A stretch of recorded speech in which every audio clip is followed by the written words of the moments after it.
Bonjour, je suis heureuse de vous retrouver sur Happy Harmony, le blog pour une vie épanouie. Vous êtes avec Laurence Flaise-Renaudin, psychothérapeute, pour vous accompagner. Où est l'interrupteur pour allumer ma lumière intérieure? Il est essentiel de croire en notre lumière intérieure pour éclairer le chemin que nous avons choisi d'emprunter. Et si l'interrupteur de ma lumière était mon estime de moi? Avant de commencer, j'aimerais attirer votre attention sur le fait que l'estime de soi et la confiance en soi sont deux concepts différents. Même s'ils interagissent l'un avec l'autre comme des vases communicants, l'estime de soi porte sur la valeur personnelle que l'on s'accorde, quand la confiance en soi dépend de notre capacité à agir, faire, dire. De plus, le respect de soi et l'état des lieux que l'on fait de soi, nos qualités, nos défauts, nos forces, nos faiblesses, sont deux facteurs importants qui s'imbriquent également dans le processus. Soulignons qu'avoir une belle estime de soi ne signifie pas pour autant avoir un ego surdimensionné. Bien au contraire, cela nous aide à devenir notre meilleur ami. Ouvrir la porte de l'estime de soi.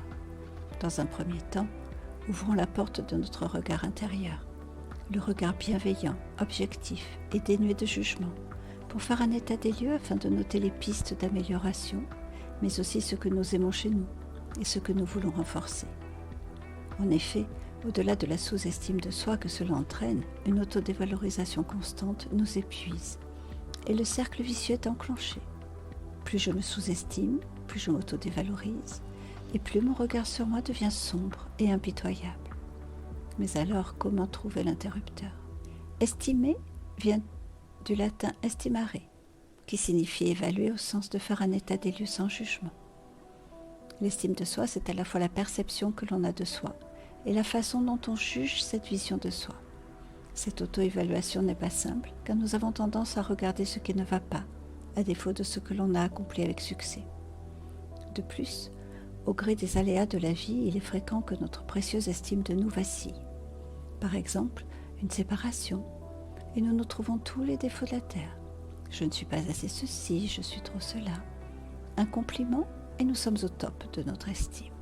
Ce qui compte vraiment, c'est d'avoir conscience de la personne que l'on est, avec nos qualités et nos défauts, nos forces et nos faiblesses. Et lorsque les choses nous semblent difficiles, prenons du recul avant de nous considérer comme nuls et osons passer à l'action. Rappelons-nous ce que Sénèque nous enseigne. Ce n'est pas parce que les choses sont difficiles que nous n'osons pas, c'est parce que nous n'osons pas qu'elles sont difficiles. Bien sûr, la recette miracle n'existe pas, mais nous pouvons nous évaluer à notre juste valeur. Savoir s'estimer à sa juste valeur, c'est faire preuve d'introspection, en étant authentique et juste dans le regard que nous nous portons.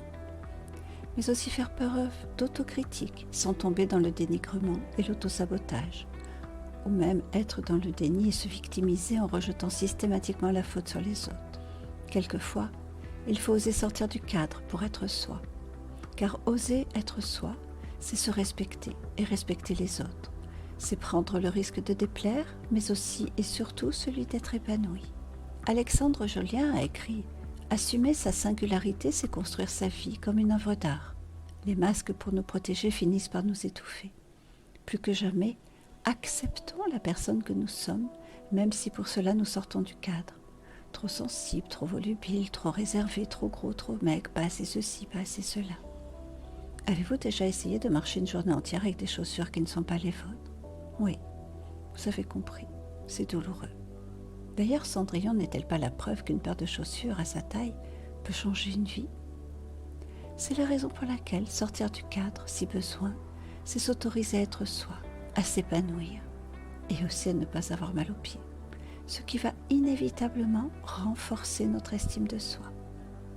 En conclusion, il est essentiel de s'accepter au plus profond de soi en ayant conscience de nos valeurs, en acceptant ce qui nous rend uniques, identiques ou différents des autres, et surtout en étant notre meilleur ami. À bientôt pour une nouvelle vidéo, et en attendant, on se retrouve sur le blog